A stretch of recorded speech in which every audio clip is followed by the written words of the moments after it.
Alors, il est question dans cette vidéo qu'on réponde à une question simple. Quand réussir ou quand faire son greffage? La réponse, elle est typique. La période ou bien la date du greffage dépend tout simplement de la période du planting. Ça, c'est le premier paramètre. Pour le cas du Cameroun, j'aime bien que les gens font le greffage au pire des cas en novembre.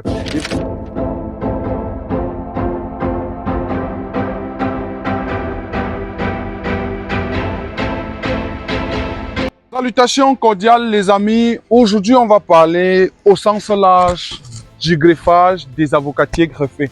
Les questions majeures qu'on va se poser c'est quand faire le greffage, je vais répondre en toute transparence, mais aussi on va se poser une question, quelle variété greffer, ça aussi on va répondre en toute transparence. Donc c'est deux questions stratégiques et très majeures, la période et la variété.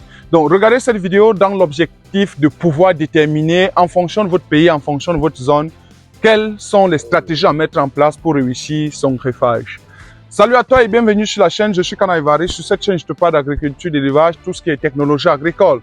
Bienvenue à Yaoundé, bienvenue à la plus grande pépinière où nous allons faire le greffage de As Fiété. Vous savez que je suis en route pour le Rwanda, pour le Kenya et je m'en vais chercher les greffons pour venir ici à la pépinière faire le greffage. Donc, rendez-vous dans 2 semaines, je vous présenterai cette pépinière plutôt greffée. Mais avant d'y arriver, là derrière, j'ai déjà commencé avec le greffage. Donc, hier, c'était jour de greffage ici à la pépinière. Donc, il est question que je vous réponde plus honnêtement afin de vous permettre de définir.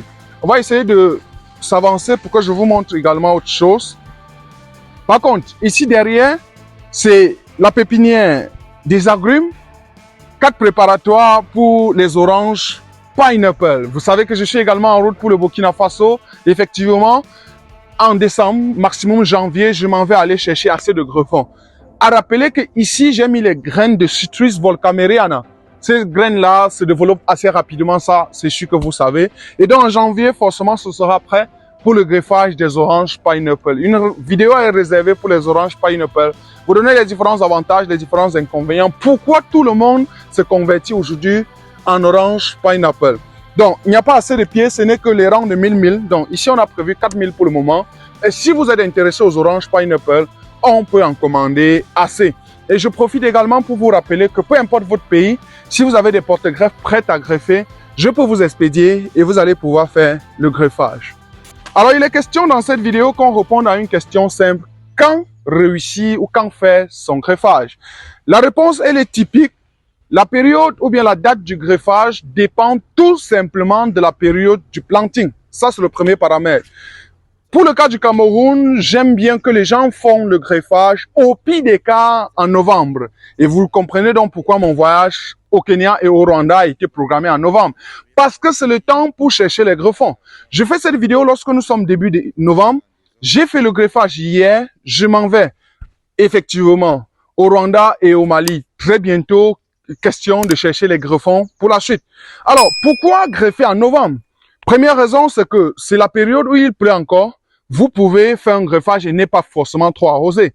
Comme ça, les pluies vont pouvoir entretenir rapidement les plantes. Donc, en français, ça se dit que il faut que les greffons tiennent avant que les pluies partent ou encore avant que la sécheresse arrive. Et donc, vous êtes sûr que finalement, les greffons vont bien tenir et la suite, ce sera pendant la saison, c'est juste l'arrosage. Or, par contre, si vous greffez exclusivement en saison sèche, il vous faut apporter beaucoup d'eau pour pouvoir vous en sortir. Donc, la raison majeure pour laquelle on greffe en octobre, novembre, au Cameroun, c'est tout simplement que il y a encore un peu de pluie. La deuxième raison, c'est par rapport à la date du planting. Je fais normalement les plantings au Cameroun le mois d'avril. Et pourquoi je greffe en octobre? Pourquoi j'ai déjà commencé à greffer? Pourquoi je greffe en novembre? C'est pour que les plantes soient greffées le mois de novembre et passe tout le mois de décembre, janvier, février, mars en pépinière et soit assez développé. Et vous comprenez donc pourquoi je vous propose toujours des plantes très développées parce que je fais le greffage très tôt. Et donc à la fin de la journée, qu'est-ce qu'il faut constater? Ce qu'il faut constater, c'est que lorsque vous achetez mes plantes, généralement ils meurent très peu au champ. Pourquoi? Parce que j'ai bien fait le greffage. Et donc, voilà aussi une raison majeure. Donc, c'est parce que je veux que les plantes se développent bien avant que je fasse le planting. Maintenant, par rapport à ton pays, tu dois pouvoir faire pareil. Tu dois pouvoir calculer le timing de greffage de sorte que ce soit à minima 3 mois avant la période de mise en sol. Si effectivement, les pluies arrivent en octobre, comme au Congo-Kinshasa et certaines zones du Congo-Brazza et le sud du Gabon, vous devez faire votre greffage généralement le mois de mai, au pire des cas, juin. Comme ça, les plantes vont faire en pépinière, juillet, août, septembre. Et en octobre, on procède au planting. Et donc, voilà comment vous devez calibrer la période de greffage en fonction de votre pays. Un indicateur de performance aussi, c'est le greffon. Vous devez avoir la capacité d'avoir les bons greffons. Alors, quelle est la période où il y a les bons greffons? Parce que le bon greffon, tout simplement, c'est ce greffon-là avec des yeux ouverts. Donc, j'ai essayé de chercher 2 bons greffons pour vous présenter. La chance qu'on a au Cameroun, c'est tout simplement que généralement, on a encore les bons greffons en octobre et en novembre. Et c'est donc pourquoi d'habitude, on va dire que le Cameroun est une Afrique en miniature parce qu'on cumule un ensemble de richesses. Le conseil que moi je dois vous donner, c'est que si vous êtes dans une ville ou dans une zone où généralement les greffons ne sont pas prêts, quand vous devez déjà greffer parce que vous devez planter bientôt, en général, ce qu'il faut faire, c'est qu'il faut changer de région. Le Cameroun a donc cet avantage compétitif que la floraison dans le centre-sud-est est différente de la floraison à l'ouest. Et donc, finalement, tout le temps au Cameroun, on a des greffons. Parce que cette pépinière ici, je produis également, mais vous savez, je commercialise au Gabon, Congo, machin. Même ça part au Tchad, même en Centrafrique, les gens en achètent. Ça veut donc dire qu'il me faut toujours faire le greffage tout le temps.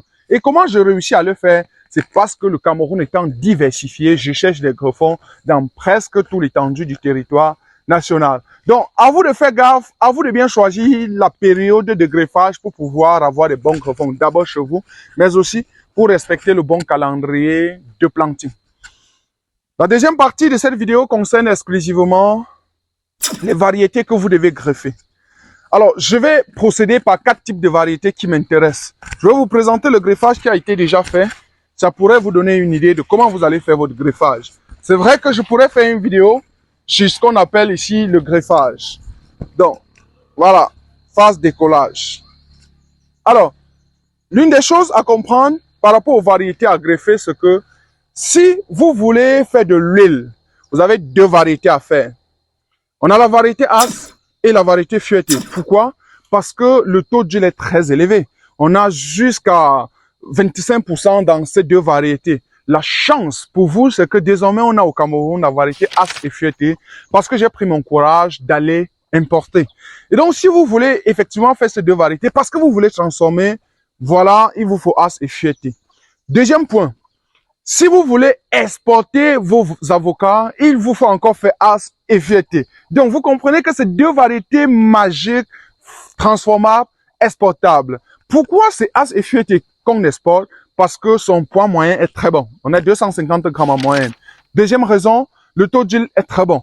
Troisième raison encore, c'est des variétés durables, dont la durabilité est énorme après la récolte. Et donc, pour que ça devienne tendre, 2 fois, il faut attendre 2 jours, 3 jours, 4 jours, 5 jours. Une autre raison, c'est la consistance, les amis.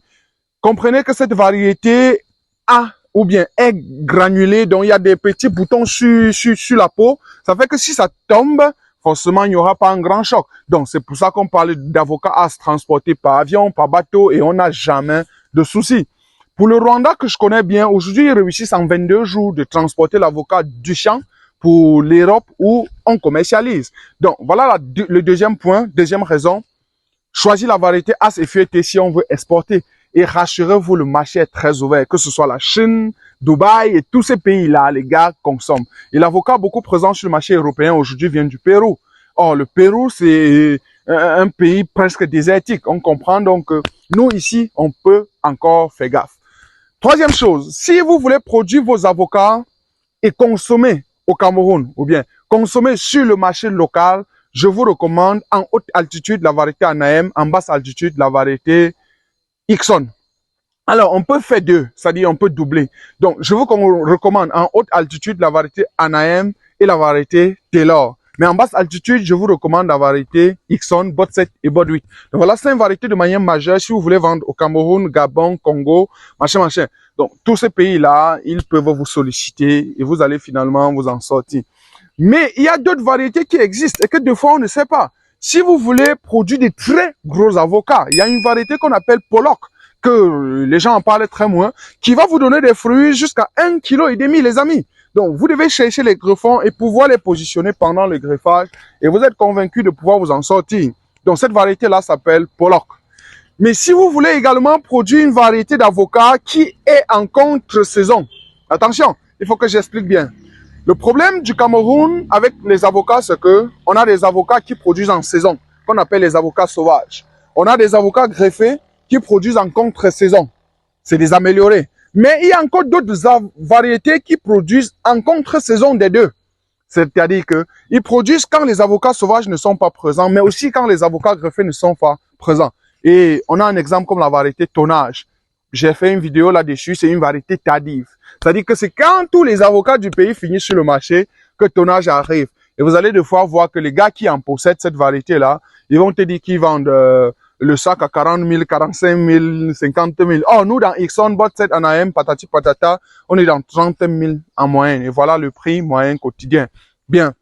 Donc, voilà quelques variétés que j'ai essayé de citer pour vous permettre d'avoir une grosse idée. Je pourrais faire ça dans le tableau pour que ce soit beaucoup plus explicite, afin de vous permettre de prendre des bonnes décisions. Vous vous êtes intéressé à As et Fieté, je crois qu'il est temps de passer les différentes commandes, parce que je suis très convaincu que c'est deux variétés qui peuvent changer la donne sur le marché local. Donc là, nous sommes à Yaoundé, la pépinière, elle est visitable. Le jour où vous êtes disponible, vous appelez le chauffeur tout simplement, il vous conduit à la pépinière. Et si vous voulez passer votre bon de commande, rendez-vous au bureau, vous passez également le bon de commande. N'oubliez surtout pas que nous avons les camps pêchés pour contourner votre parcelle, parce qu'il ne faut pas que vous cultivez, vous faites tout l'investissement et les bandits viennent ramasser tout. Très content d'avoir partagé cette vidéo avec vous. J'espère qu'elle vous aide à prendre une décision positive. N'oubliez surtout pas aussi, pour ceux qui sont intéressés aux oranges pineapple, que demain ou bien l'agriculture de demain est entre vos mains. C'était Kana Ivaris. Merci d'avoir suivi jusqu'à la fin. Portez-vous bien. Papa, ouah, papa, ah chouette. C'est versé ici chez le pépiniériste de l'Afrique centrale. Les meilleurs greffons, les greffons de qualité. Je vends, je perds. Venez me tromper. C'est la magie. Il y a les meilleurs greffons ici. On porte l'autre là. Il y a les meilleurs greffons et nous sommes en train de lancer comme ça la deuxième phase de greffage. Cette fois-ci, c'est la variété Bot7. Donc nous avons d'abord commencé par la première phase qui était la variété As. Donc on a les greffons là en désordre.